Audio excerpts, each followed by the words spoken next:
The Labubu की dark origin. मुझे पता है इसके बारे में सुनते के साथ में आपके दिमाग में एक ऐसी डॉल आई होगी जो कि आजकल इतनी ज्यादा पॉपुलर है। इसके सामने तो शाहरुख खान की पॉपुलैरिटी भी कम पड़ जाती है, पर लोग इसे जितना पॉजिटिवली ले रहे हैं पर उन्हें ये नहीं पता कि ये डॉल कितनी नेगेटिविटी को कैरी करती है। तो आज की इस स्पेशल वीडियो में हम बात करने वाले हैं लबूबू द डायमंड डॉल के बारे में। और वीडियो को स्किप करने से पहले एक बात जरूर सोच लेना, अगर आपने वीडियो स्किप की तो आप करोड़पति बन नहीं पाओगे, क्योंकि इस वीडियो में मैं आपको एक ऐसा ट्रिक बताने वाला हूँ जिसे अगर आप फॉलो करो तो आप 1 करोड़पति बन सकते हो। और इसीलिए वीडियो को लाइक करके चैनल को सब्सक्राइब कर देना, क्योंकि हमारे चैनल 1 के सब्सक्राइबर के काफी ज्यादा करीब है। तो स्टार्ट करते हैं एक ऐसे चैप्टर को जो कि इतना ज्यादा हॉरर है, जिसके बारे में आजकल आप लोग जानते भी नहीं हो, क्योंकि इसके बारे में जानना काफी ज्यादा रेयर हो चुका है। तो देखो, लबूबू एक नॉर्मल डॉल तो बिल्कुल नहीं है, ये है एक ऐसे स्कैरी डीमन डॉल जिसके बारे में आप लोग नहीं जानते हैं, क्योंकि इसकी सीक्रेट आपसे छुपाई गई है। बट सबसे पहले बात करते हैं कि ये लबूबू डॉल ऐसे वायरल कैसे हो गई, इतनी पॉपुलर कैसे हो गई कि एक ही एक्टर के हाथ में ये लबूबू डॉल देखने को मिली जाती है। और अगर हम गौर से देखें तो ये डॉल इतनी खूबसूरत भी नहीं है कि कोई भी सेलिब्रिटी इसे अपने साथ लेके घूमे, लेकिन इसके पीछे एक ऐसा रीजन है कि सारे सेलिब्रिटी को इसे लेके घूमना ही पड़ता है। तो खैर ये सब तो वीडियो के लास्ट तक जानेंगे, लेकिन अब बात करते हैं इसकी डार्क ओरिजिन के बारे में, the dark origin of Labubu. तो देखो, जिस डॉल को आप अपनी आंखों के सामने देख रहे हो, मैं बता दूं कि ये डॉल आपकी आंखों के सामने जितनी सिंपल दिख रही है, ये इतनी सिंपल है नहीं, क्योंकि सिंपल से दिखने वाले लबूबू द डीमन डॉल के पीछे एक ऐसी काली कहानी है, मतलब ऐसा काला सच है जो आपने शायद ही किसी के मुंह से सुना हो। तो चलो सबसे पहले जानते हैं उस कहानी को जो कि आपने कभी ना सुनी हो। तो चलो उस कहानी को स्टार्ट करते हैं एंड उसके बाद बात करते हैं इसके डार्क ओरिजिन के पॉइंट्स के बारे में। तो देखो, एक दुकानदार था जिसके दुकान में ये लबूबू डॉल पड़ी थी, और उसके दुकान में बाकी डॉल्स नहीं थी, क्योंकि इसके दुकान में बस एक लास्ट में लबूबू डॉल ही बची थी। तो जब रात होने वाली होती है और इसके दुकान बंद करने का समय होता है, तब ये जैसे ही उस लबूबू डॉल के कॉर्नर के बगल से निकल रहा होता है, तभी से एक आवाज सुनाई देती है, और वो होती है एक ऐसी आवाज जो आवाज उसने कभी ना सुनी हो, और एक ऐसे लैंग्वेज की आवाज जो लैंग्वेज वो जानता भी नहीं हो। तब वो जैसे ही डर के पीछे मुड़ता है, तब वो दिखता है पीछे तो कोई है ही नहीं जो वो आवाज निकाले, लेकिन उसे तो डर लग ही रहा होता है कि ये आवाज आखिर में निकाली किसने। और अगले सुबह उस दुकानदार की उस दुकान में लाश मिलती है, जो लोगों को पता लगता है। तब वो पुलिस को बुलाते हैं, और पुलिस इन्वेस्टिगेशन करने के बाद उन्हें कुछ पता ही नहीं चलता, जिसका मतलब ये है कि ये तो एक सीक्रेट मर्डर था, और पता नहीं इस मर्डर को किसने किया, लेकिन कहानी के अनुसार तो हमें ये पता चलता है कि इसका मर्डर उसी the dark origin full doll Labubu ने किया था। तो इसके बाद तो ये कहानी खत्म हो जाती है, क्योंकि सब लोगों को ये कहानी सुनने में एक बचकानी कहानी लग रही होती है, लेकिन तभी ये एक भयानक रूप ले लेती है, मतलब इसका एक असली टॉय भी आ जाता है। अब आप लोगों में से काफी लोग बोलेंगे कि टॉय आना कौन सी बड़ी बात है, अरे किसी भी चीज की टॉय आ सकती है, आज तो बड़े से बड़े भूतों की टॉय आती है। पर मेरे भाइयों, ये एक सिंपल बात नहीं है, क्योंकि इस डॉल के नाम से भी चाइना के लोग थर थर कांपते हैं, और इस डॉल को बच्चों के लिए तो बैन तक कर रखा है, क्योंकि ये डॉल आती है एक मिस्ट्री बॉक्स में, जिस मिस्ट्री बॉक्स को अगर आप खोलो तब जाके आपको पता चलेगा कि आपके कौन से कलर की लबूबू फंसी है। और चाइना में तो एक स्ट्रिक्ट रूल है कि कोई भी बच्चा मिस्ट्री बॉक्स ओपन नहीं कर सकता है, जिस कारण इनडायरेक्टली लबूबू डॉल का भी मिस्ट्री बॉक्स बच्चे ओपन नहीं कर सकते।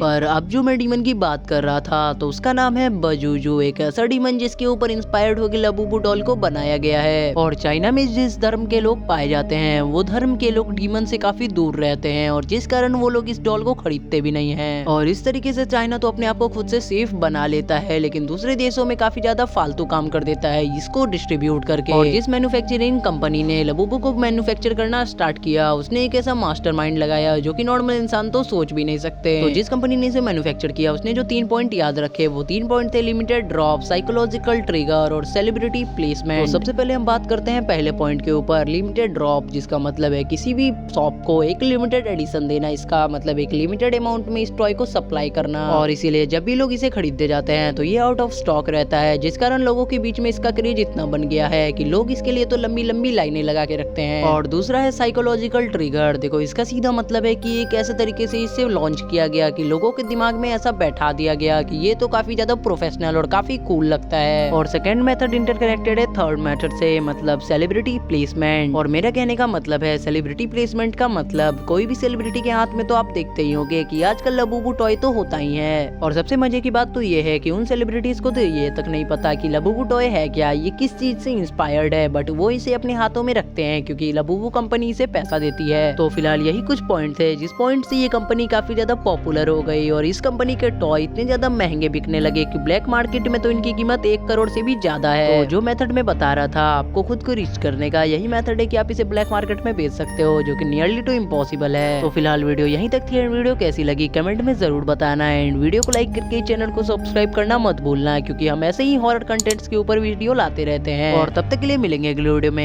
And bye bye.